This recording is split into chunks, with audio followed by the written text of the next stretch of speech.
Happy last day of March.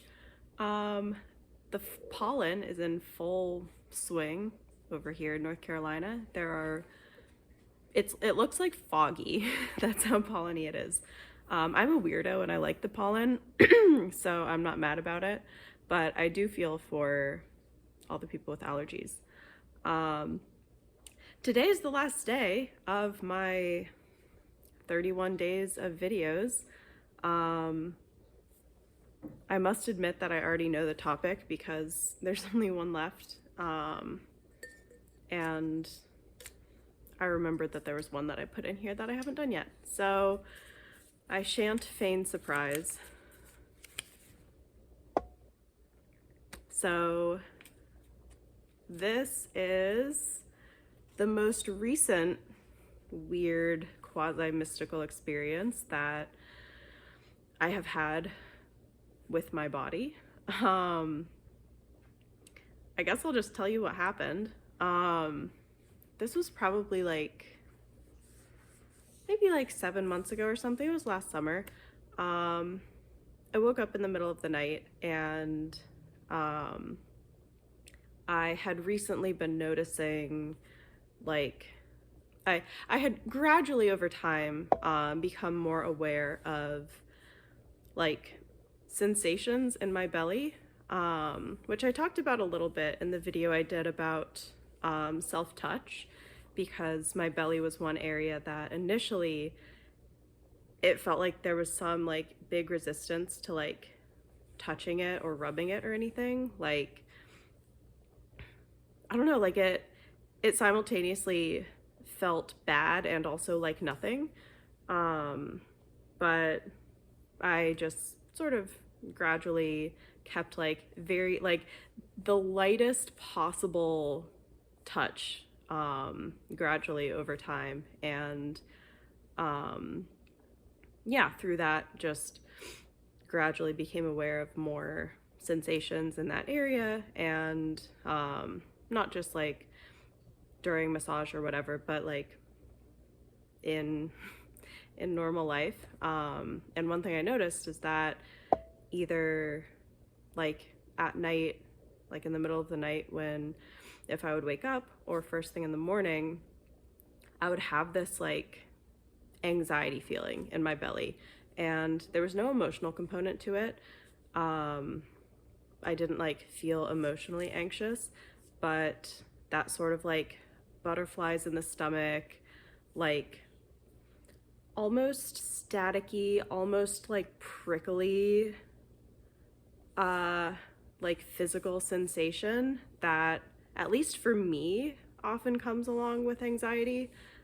I would feel that in my belly, and it would be most pronounced in that peri-sleep time. So that's kind of the context. So one night I woke up in the middle of the night and I was sort of half conscious, in that weird half conscious state that where you're not fully awake, and it's almost like you're still sort of connected to another world in a way. And I became aware of this sort of anxiety sensation in my belly, and in my semi-conscious state I just kind of rested a hand there, and because of the the work that I'd been doing and the types of, I don't know, the types of messaging that I had exposed myself to, my semi-conscious brain decided that the way to respond to this, the best way to respond to this was just to put my hand there and try to relax my whole body and welcome this sensation. And that's really normal advice that one would get in any kind of somatic experiencing, somatic healing type modality. So my brain decided to do this really without my input, because I really was yeah, only semi-conscious, not consciously deciding anything. So I'm laying there and welcoming the sensation, and it starts to get stronger. And I'm like continuing to just like really focus on the feeling, just really focus on the physical sensation. Um, and it gets stronger.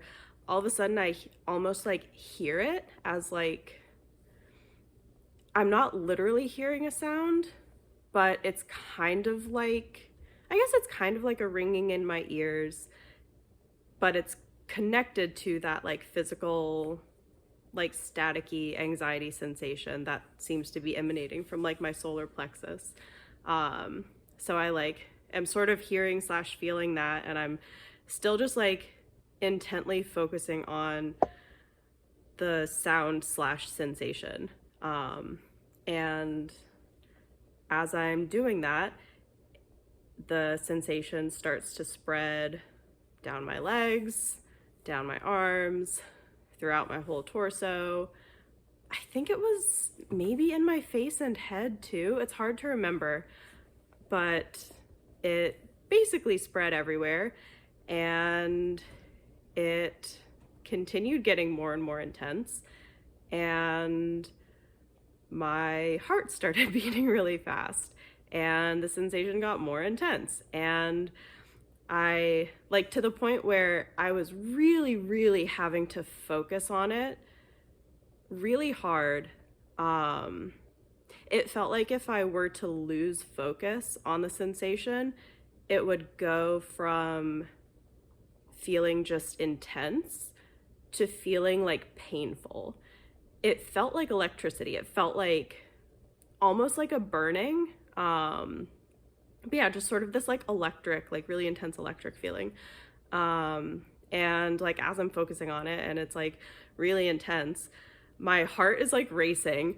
I'm breathing as though I'm like sprinting down the street. I'm literally laying motionless in bed. It's probably like 3 a.m. and I'm like panting. And it's, I don't know,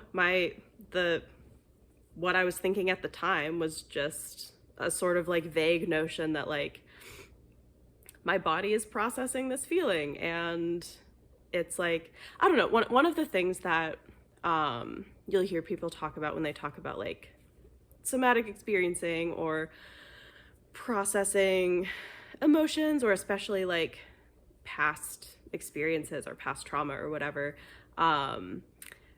they'll talk about like how certain, like when certain things come up, if you feel the urge to like move in a certain way, that's a really good thing to do because it's sort of like discharging that energy. And I must admit that like I get a little bit annoyed with like the way that this kind of thing is often talked about, because people act like we understand how this works, and we really don't. Like people will just say like, oh, trauma is stored in the body and emotions are stored in the body, and like that doesn't mean anything, because as far as I know, we don't have like a step-by-step like mechanistic explanation for how that type of storage actually happens. I'm not even sure we fully understand how the brain stores memories. So like, how are we going to understand how the body freaking stores memories? Please, if I'm wrong, please leave it in the comments, because that would be a really cool thing to understand. I just don't think that it's a thing that we actually know at this point. So it's not that I am overly skeptical of the thing itself. I just get annoyed when people frame things as like a kind of like given fact when it's actually still like really shrouded in mystery. And just like that phrase, like things being stored in the body, like that doesn't mean anything. Like our body doesn't store trauma like the bladder stores urine. Like it like they're like, if that happens, we don't yet know how. Anyway, that's kind of a tangent. I digress. But anyway, I was laying there, panting and heart racing and like vibrating with electricity. And, you know, this part of my brain that's like only semi-conscious, but like has been exposed to all of this kind of messaging is like, does this energy need to be expressed in some way? And I was like, it is being expressed. It felt like it was being expressed through my cardiovascular system. Like that is the muscular, physiological energy output that this feeling was expressing itself through, because it felt like if I moved a muscle, it would like break something and the whole experience would disappear. So, and it felt like that would be like not good. So I was like completely still, but sort of assuming that this was processing in a helpful way. I would say the whole, I don't know, like I'm sure my judgment of time is like totally whack for that period of time. My guess is that the whole thing maybe lasted like 2 minutes. And towards the end, I did start to get a little bit like on the verge of nervous. Like, am I going to have a heart attack? Am I okay? This is concerning. But like, as soon as I started having those thoughts, like I could feel my heart start to slow down, and I sort of took like a little baby bit of control back of my breath and like intentionally like nudged my breath a little bit slower. And, you know, it eventually just stopped. The electric sensation went away, and I remember the thought flashing through my head, I wonder how long that has been inside me. No idea if that thought means anything. That could just be a reflection of, again, like the type of inputs that I'd been exposed to, as far as like making sense of this experience. I don't know of, I obviously asked ChatGPT about this, obviously. Actually, I think I asked Claude. Claude is my preferred AI chatbot. It did not offer any compelling suggestions for like a strictly medical event explanation. And it kind of spat back like a more like mystical, somatic, whatever. Like I think it mentioned like chakras or something. And yeah, I don't know. I'm really conscious of like not wanting to miss like obvious interpretations of experiences, just because I have my own preferred interpretation based on, you know, what I would rather it be, or just because I've been in some kind of like certain like messaging ideology bubble.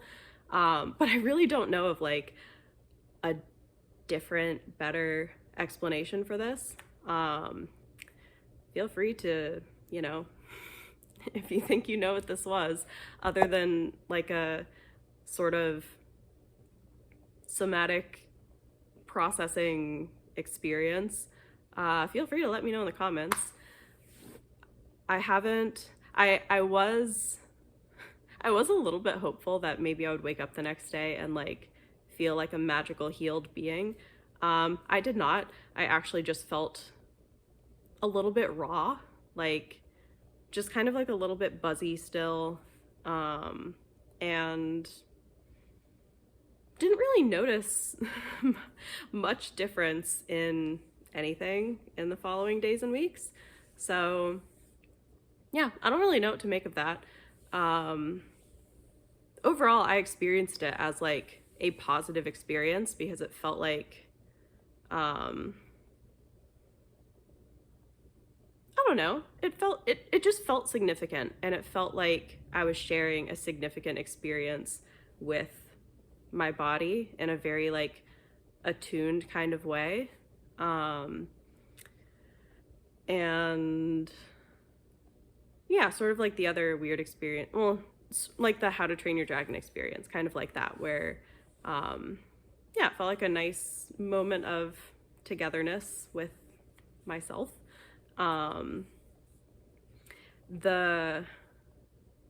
I was reminded a little bit of how I've seen women talk about labor pains in like physiological birth focused like accounts.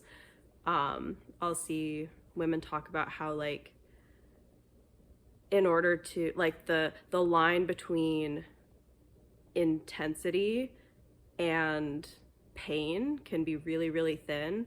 And it sounds like what often makes the difference in staying on the intense side of the line rather than the pain side of the line is ability to maintain focus and not be distracted like by your environment. Can't remember whose birth story it was, but like I remember one woman saying that like she was okay up until she had to like go to the hospital, because like when she was in her home she could just fully be in her body, and as soon as she was having to like move around or like be at all in the external world, that's when the pain hit. And actually I experienced something similar, not to like compare period cramps to childbirth, I'm not trying to do that, but like sometimes I have bad cramps, and like I'll experience something similar where like if I can just lay still and be completely in my body, it feels like the sensations feel really intense but less painful. And as soon as I lose that focus, it's like it transitions over into pain and it feels like I can't even handle it. So anyway, that's kind of what this was like. Thankfully, it never, like, I stayed on the intense side of the line rather than the pain side of the line, because I was able to just lay in my bed in the dark room and fully focus on this weird, as I've termed it, like power surge coursing through my body. But yeah, that's that's the last weird health story I have for you guys, at least for now. And I also never explained like what these videos are because I don't think it really matters, but if you're interested, I just made the decision to do 31 videos in a row, one video per day for every day of the 31 days of March, in honor of my 31st birthday, which was in March. And yeah, I thought it would be like a fun challenge for me. And I set the rules to make it as easy as possible for me to like not overthink it. So at the beginning of the month, I just wrote down 31 topics that I felt like I had stuff to say about and put them in this jar. And the rule was I was not allowed to look at the topic until I started recording. I was not allowed to do any retakes and was not allowed to do any editing. So yeah, that was that. I'll probably make more videos in the future. The topics will probably continue to be very assorted, but mostly, largely health related. But also like I love a lot of other things, so it might not even be mostly health related. Anyway, I'd love if you stick around, and I'll see you in the next video.